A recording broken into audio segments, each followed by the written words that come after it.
रात का समय था। चार दोस्त आयुष, रोहन, तान्या और विक्रम अपनी कार में बैठे जंगल की तरफ जा रहे थे। शहर के शोर शराबे से दूर किसी शांत जगह पर कैंपिंग करने का प्लान था। मोबाइल में म्यूजिक चल रहा था, हंसी मजाक हो रहा था और चारों को अंदाजा नहीं था कि आगे क्या होने वाला है। जंगल में घुसते ही माहौल बदल गया। आसमान पर घने बादल छा गए, हवा में अजीब सी ठंडक थी। रास्ता कीचड़ से भरा था और पेड़ इतने ऊंचे कि चांद की रोशनी भी नीचे नहीं आ पा रही थी। यार, ये जगह तो नेविगेशन पर भी नहीं दिख रही, तान्या ने मोबाइल देखते हुए कहा। कोई बात नहीं, थोड़ा आगे चलो, फिर रुक जाते हैं, विक्रम ने ड्राइविंग सीट पर बैठा कहा। कुछ किलोमीटर बाद अचानक कार झटके से रुक गई। इंजन बंद हो गया। क्या हुआ? रोहन ने पूछा। पता नहीं, शायद इंजन ओवरहीट हो गया, विक्रम बोला। थोड़ा ठंडा होने दो। चारों ने दरवाजा खोलकर बाहर कदम रखा। जंगल का सन्नाटा अब डराने लगा था। दूर कहीं उल्लू की आवाज गूंज रही थी और पेड़ों के बीच हवा ऐसे गुजर रही थी जैसे कोई फुसफुसा रहा हो। आयुष ने टॉर्च ऑन की। देख लेते हैं, कहीं पानी या कुछ मिल जाए। चारों ने थोड़ी दूर टॉर्च की रोशनी में रास्ता देखा। कुछ कदम चलने पर उन्हें एक पुराना लकड़ी का साइन बोर्ड दिखा, जिस पर आधे उखड़े हुए अक्षरों में लिखा था, सावधान, रात के बाद प्रवेश वर्जित। तान्या ने कांपते हुए कहा, मुझे अच्छा नहीं लग रहा, चलो वापस चलते हैं। लेकिन विक्रम हंस पड़ा। डरपोक मत बन, ये सब गांव वालों के टोटके होते हैं। चारों आगे बढ़ गए। थोड़ी देर बाद उन्हें एक पुराना मंदिर दिखा। टूटी दीवारें, काई जमी मूर्तियां और बीच में एक बड़ा पेड़ जिसके नीचे कोई लाल कपड़ा बंधा हुआ था। चारों रुक गए। शायद कोई पूजा की जगह होगी, रोहन ने कहा। तभी पेड़ के पीछे से हल्की सी सरसराहट सुनाई दी। सबने टॉर्च उस तरफ घुमाई। कुछ नहीं था। चलो वापस चलते हैं, आयुष बोला। मगर जैसे ही वे मुड़े, उन्हें लगा कि किसी ने पीछे से उनका नाम फुसफुसाया। आयुष ने पलट कर देखा। अंधेरा। किसने बुलाया? कोई जवाब नहीं। अब सब थोड़ा घबरा गए। वे कार की तरफ लौटने लगे, लेकिन रास्ता मिल ही नहीं रहा था। चारों तरफ एक जैसे पेड़, एक जैसी झाड़ियां। उन्होंने वही रास्ता 3 बार पार किया, लेकिन कार कहीं नहीं मिली। ये कैसे हो सकता है? हम तो सीधी लाइन में आए थे। तान्या की आवाज कांप रही थी। अचानक पीछे से एक जोर की आवाज आई, किसी के भागने जैसी। टॉर्च घुमाई तो बस पत्तों की हलचल। रोहन बोला, कहीं कोई जानवर ना हो। विक्रम ने कहा, जानवर नहीं, ये कुछ और है।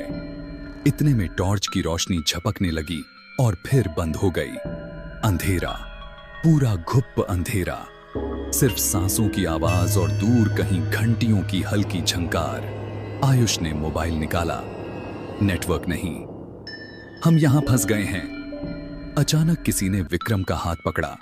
कौन है? वो चिल्लाया। टॉर्च फिर से जली और सामने किसी की परछाई थी, लंबी, दुबली और चेहरा बिल्कुल सफेद, जैसे राख लगा हो।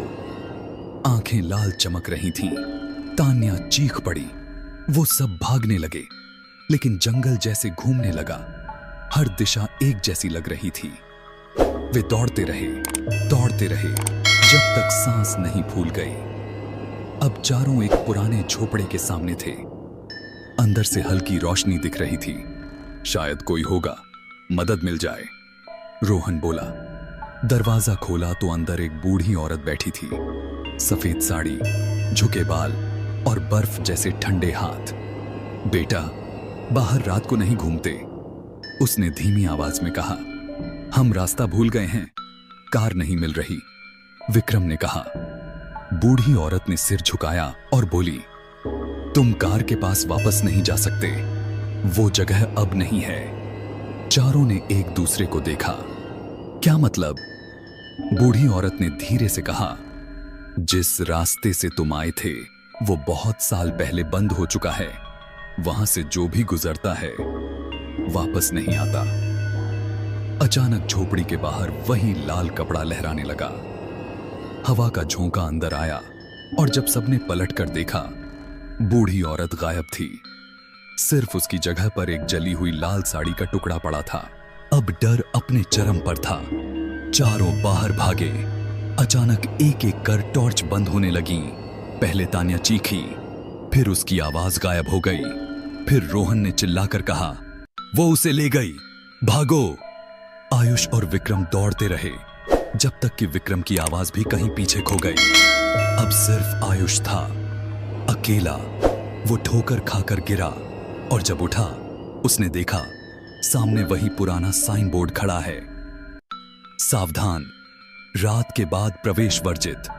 नीचे मिट्टी में कुछ लिखा था। 4 लोग आए थे, अब सिर्फ एक बचेगा। आयुष ने डर से पीछे देखा।